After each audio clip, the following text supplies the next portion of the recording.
I know you. Thank you for saving me. My name is Licia. I have come to spread the art of miracles, a practice of which I am a disciple. Hello and welcome to another episode of Dark Souls lore. My name is Alex, or Mont, and today we'll be covering a character from Dark Souls 2. One who is the subject of much contention, much like the Dragon Slayer. I included a poll with the old Dragon Slayer video, asking you guys whether you thought old Dragon Slayer was Ornstein or not. And as of right now, the overwhelming opinion is that he is. As of right now, 75% of the votes are in support. I'll include a poll with this video too. Only I wasn't sure about the Dragon Slayer. I was of the opinion that he was Ornstein, but I wasn't too certain about it. But with today's subject, I am positive. And short of the developers telling me otherwise, I'm positive that Licia is not the Nameless Usurper. And that is exactly who we'll be talking about today. Licia of Lindelt and the Nameless Usurper who invades in Drangleic Castle and the Undead Crypt. We'll start with a brief introduction for these two characters, and then I'll jump straight into why I believe Licia is not the Nameless Usurper. I'll try and cover both sides and let you make up your own mind, but I'll say right now that I am biased in my opinion that they are two separate beings. So, Licia, a cleric from Lindelt, first encountered in Hade's Tower of Flame. Her role in the game is to serve as a miracle merchant, primarily. Unlike others who do not know why they were drawn to Drangleic, it seems that she came here for a reason. And what could that be? In dialogue she claims that she needs no reason other than to spread miracles. But you know better than to trust people at their word now, don't you? And we'll cover more of that in a moment. First up, before we delve into what backstory she might have, let's look at her name and see if there's anything we can glean from that. The name seems to have its origin in Latin, with the meaning of, quite simply, of Licia, or Lycia, or from Lycia.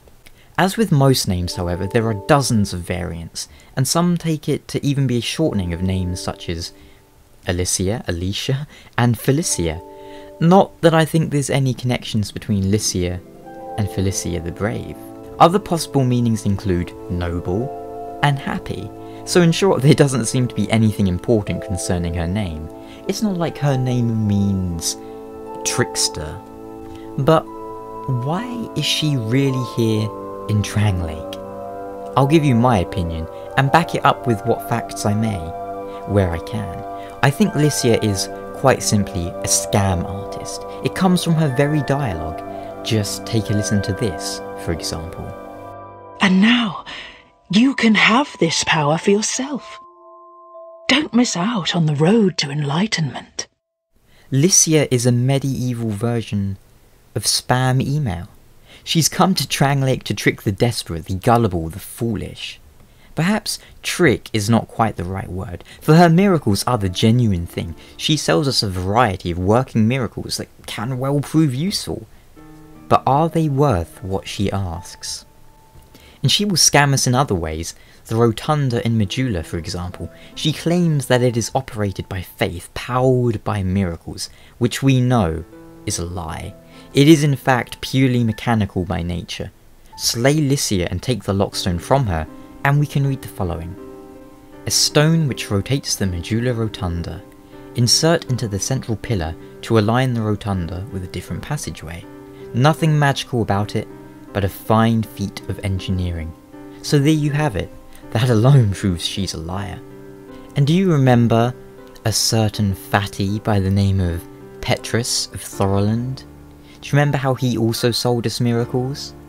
For near exorbitant prices? And the darker side to his character? Well, I think that just proves there might well be a running theme there with clerics. Maybe Patches was right all along. But is that reason enough to come to Drangleic? Just to scam people? Probably not. What other reasons have people come to this cursed land? Many are drawn there without knowing why, and others come for concrete reasons. Take Benhart, for example. He has come to Drangleic to test his blade, or so he claims. But perhaps the most relevant in this situation is Laddersmith Gilligan. Why, his very first words to us are, You're a fugitive too, eh? Why else would you be here? And later on, I thought at least here, in the middle of nowhere, I could steer clear of me old pals. Makes it fairly obvious why he's here. And maybe the same is true of Licia, to an extent. But why? What crime could she have committed to warrant an escaped Drang Lake? Why, that's simple enough to explain as it happens. Along with the Lockstone, if you kill Licia, she will drop the Soothing Sunlight Miracle, which claims this miracle, once kept by the Lindelt Monastery, was stolen and never recovered. Finally, let's have a look at her set and weapon descriptions. Sacred Chime of Licia of Lindelt, a catalyst for miracles and hexes.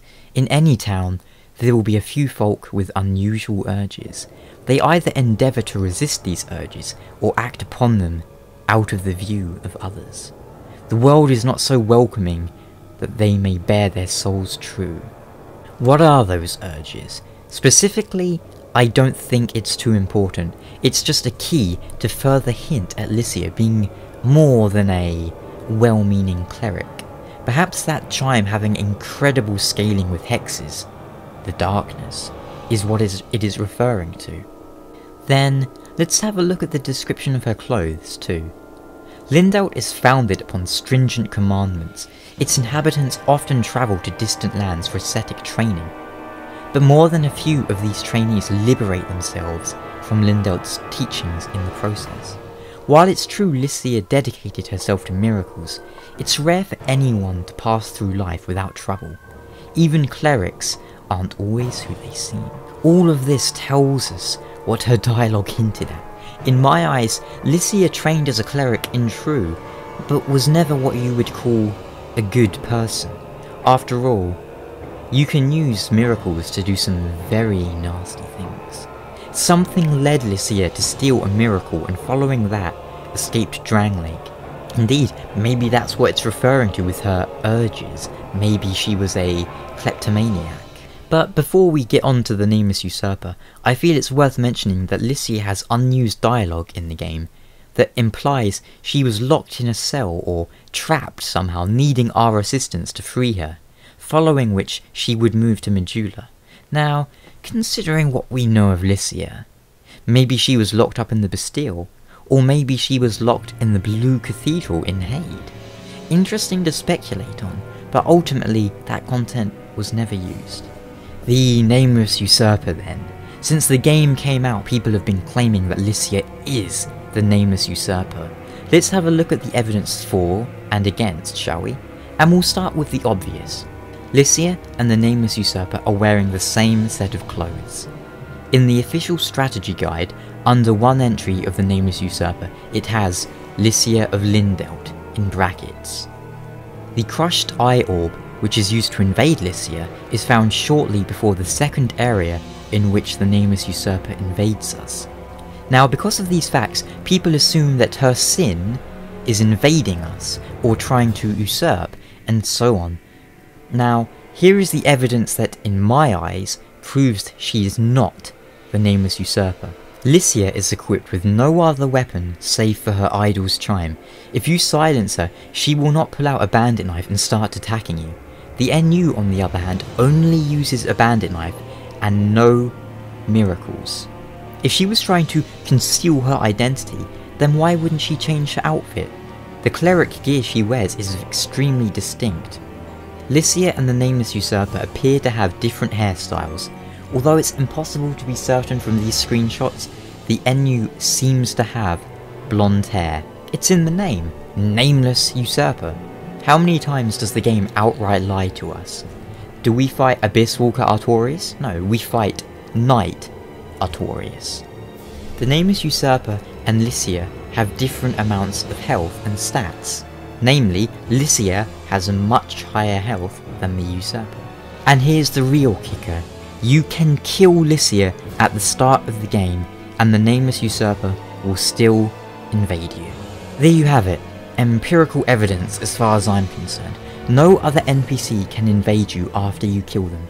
Go and kill Chester's body, where he's standing by the bridge. He won't invade you in the township. Go and kill Navlan. He won't invade you. go and kill Licia. Nameless will invade you. When Chester invades you, his name is Chester. When Navlan invades you, his name is Navlan. When the Nameless Usurper invades you, they're called the Nameless Usurper.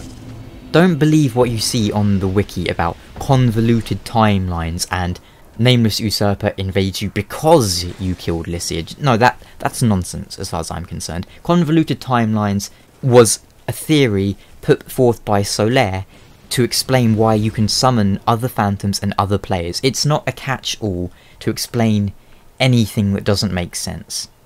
It simply goes against everything lore and gameplay wise that the series has established. If a developer comes out and outright confirms that Licia is somehow the Nameless Usurper, then it's still a developer mistake that they invade when Licia is dead. Just to reiterate on that point, no NPC in Dark Souls 1 or 2 is capable of invading you after you kill their body form. Licia would be an exception, and for some reason the game would lie to us and change her name when invading, which it never does on any other character. Demon Souls is something else entirely and should not be used as a reference point, because the Demon Souls universe has completely different rules. So yeah, you can kill Garl and then you can fight Black Phantom Garl later on, but yeah, that you shouldn't use that as a reference point, to be honest. So there you have it. They look different, they have different stats. One invades when the other is dead, and they have different names. Convoluted timelines is not an excuse for that, in my opinion. As for the Nameless Usurper, that's a tale for another time, but to give my brief thoughts on her, she is quite simply an usurper from long ago who infiltrated Drangleic in an attempt to usurp the throne.